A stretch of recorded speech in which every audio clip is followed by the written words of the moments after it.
আমার নতুন একটি ব্লগে সবাইকে অনেক অনেক ওয়েলকাম। আশা করি সবাই ভালো আছেন, আমিও ভালো আছি। দেখুন না, সকালবেলায় আজকে এসে ওর বাবার এক বন্ধু দিয়ে গেল কতগুলো তাদের বাগানের আম। কি সুন্দর দেখতে না আমগুলো! এই আমগুলো দিয়ে চাটনি, আচার, অনেক কিছুই ভালো মতন করা যায়, তাই না? এখন বিকেলবেলা আমগুলো দেখছি আর আকাশের দিকে দেখছি, ভাবছি এবার বৃষ্টি হলে বারান্দা থেকে তুলে ঘরে রাখতে হবে কিনা। আজ সন্ধ্যাবেলায় রিভুর এক বন্ধু আমাদের এই গঙ্গার ধারে আসবে বলল। তো আমি বললাম, আমাদের গঙ্গার ধারে আসিস না, চল আমরা বরং এখান থেকে খড়দার দিকে কোনো একটা গঙ্গার ঘাটে গিয়ে বসি। প্রচণ্ড হাওয়া দিচ্ছে ঝড়ের মতন, আর খুব ভালো লাগবে গঙ্গার ধারে বসতে। তো ওই জন্য বললাম সন্ধ্যাবেলা যাবো যখন একটু মুড়ি চানাচুর মেখে নিয়ে যাই। মা আম তেল করে রেখেছে, তাই ওই মায়ের আম তেল মুড়িতে মেশাচ্ছি। এই দেখুন, প্যাকেটের মধ্যে মুড়ি নিয়েছি, তার মধ্যে তেলটা দিয়ে মেশালাম। আর চানাচুর আমি খুব একটা আইনে রাখছি না আজকাল। রিভুটা ভীষণ চানাচুরের পোকা, চানাচুর ঘরে থাকলে দুদিনের শেষ, তাই লাগলে আমি নিচ থেকে এনে নিই। দোকান তো নিচেই রয়েছে ফ্ল্যাটের, তো ওই জন্য আমি এখন এনে রাখা ছিল না, তাই এখন চানাচুরটা যাওয়ার পথে নিয়ে নেবো, তারপর গঙ্গার ঘাটে গিয়ে চানাচুরটা এই প্যাকেটের মধ্যে ঢেলে মিশিয়ে নেবো। আম তেল হলে কিন্তু একটু আম তেলের গন্ধতেই খাওয়া হয়ে যায়, এত সুন্দর গন্ধটা। তবে আমার আম তেলের আমগুলো এখনও ভালো মজেনি, এগুলোর আরও বেশি রোদ প্রয়োজন।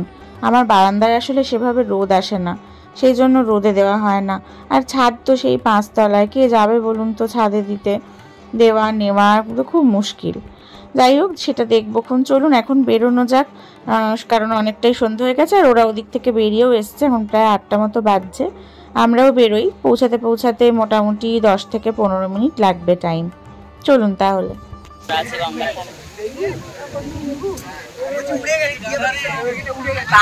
দেখ কোথায় নিয়েছে মুড়িটা, মাটি উড়ে যাবে ওরকম করতে গিয়ে। দেখি ভাল লাগছে কুট্টুস, রিভু ভাল লাগছে।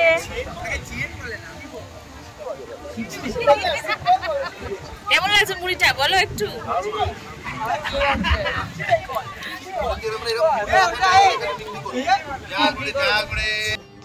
গঙ্গায় যেমন সুন্দর হাওয়া দিচ্ছে, তেমনই চারিপাশটাও অপরূপ সুন্দর লাগছে। গঙ্গায় এখন জোয়ার এসছে, দেখুন গঙ্গার জলের স্রোতটা কি ভালো লাগছে। মনে হয় এখানেই বসে থাকি, বসে বসেই সময় কেটে যায় সত্যি। তবে হাওয়া থাকলে বেশি ভালো লাগে, না হলে ভীষণ মশা কামড়ায়। আজ গঙ্গার ধারে প্রচুর লোক এসছে, সবাই ওই হাওয়া খেতেই এসছে। আর দেখুন না কিরকম বিদ্যুৎ চমকাতে শুরু করেছে, আর এদিকে ঝোড়ো হাওয়াও দিচ্ছে, মনে হচ্ছে একটু ঝড় বৃষ্টি হবে। তাহলে আর কি, এবার উঠতে হবে, না হলে বৃষ্টি আসলে তো ভিজে যাব। আর আমার বন্ধুরাও যাবে অনেকটা দূর, তো ওই জন্য ওদেরকেও এবার উঠতে হবে, না হলে রাস্তায় ভিজে যাবে। আর এরা দুই বন্ধু দুজনকে পেলে ছাড়তেই চায় না। দেখুন দুজনে প্রায় সেম সেম দেখতে, রাম আর শ্যাম। দুজনকে পেলে ছাড়তেই চায় না, দুজনের এত বন্ধুত্ব মিলমিশ। ঠিক আছে, চলুন তাহলে বাড়ি যাই, কারণ এখান থেকে গিয়ে ওর বাবার কিছু অফিসের কাজ আছে, সেগুলো নিয়ে বসবে। আমাকে বলল যে আজকে রাতে আমার শুতে অনেক দেরি হবে, তোমরা দুজন শুয়ে পড়ো। আমার কাজ সেরে শুতে অনেকটা রাত। আমার আবার বাড়ি গিয়ে রিভুর টিফিনের জোগাড় করতে হবে, রিভুর একটা হোমওয়ার্ক আছে সেটাও করাতে হবে। চলুন তাহলে এবার বেরোনো যাক। বাড়ি এসে রিভুর হোমওয়ার্কটা করিয়ে আর রুটি তরকারি খেলাম আমরা। তারপরে এই রিভু টিফিনের একটু গোছগাছ করে রাখছি, এদিকে ওর স্কুলের রুটিনটা গুছিয়ে ফেলেছি। কালকে সকালে স্কুল রয়েছে, এত গরমের মধ্যে বাচ্চাগুলো স্কুলে যাচ্ছে, এর মধ্যেই হয়তো অনলাইন করে দেবে ওদের ক্লাসটা, তো খুব ভালো হয় তাহলে। কি হলো, উঠলি কেন?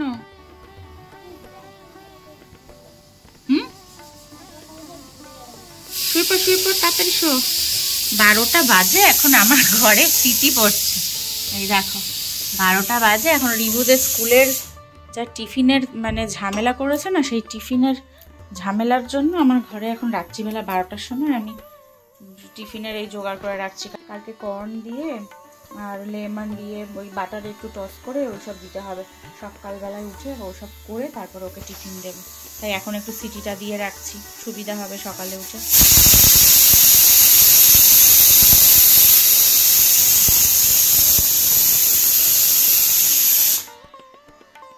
চলো, সিটি দেওয়া হয়ে গেছে, এরকমই থাকবে। গিয়ে তাড়াতাড়ি শুই।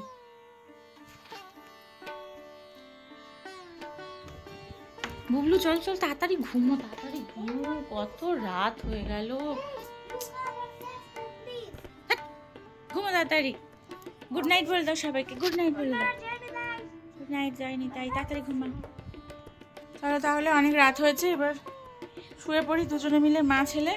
কালকে ভোরবেলা উঠতে হবে, স্কুল আছে। টাটা। আজকের ব্লগটা তাহলে এখানেই শেষ করলাম। নেক্সট একটা ভিডিও নিয়ে খুব তাড়াতাড়ি চলে আসবো। ততক্ষণ অবধি সবাই খুব ভালো থাকবেন, সুস্থ থাকবেন আর সাবধানে থাকবেন। আর আমার চ্যানেলের সাথে এভাবেই জুড়ে থাকবেন। জুড়ে থাকবেন। আর আমার সাথেও জুড়ে থাকবেন। হ্যাঁ, রিবুর সাথেও জুড়ে থাকবেন। আমার সাথে না, আমার সাথে জুড়ে ও থাকবেন। আচ্ছা আচ্ছা, এই যে স্পাইডিটার সাথে। আচ্ছা ঠিক আছে ঠিক আছে ঠিক আছে, চলুন তাহলে আজকের মতন টাটা।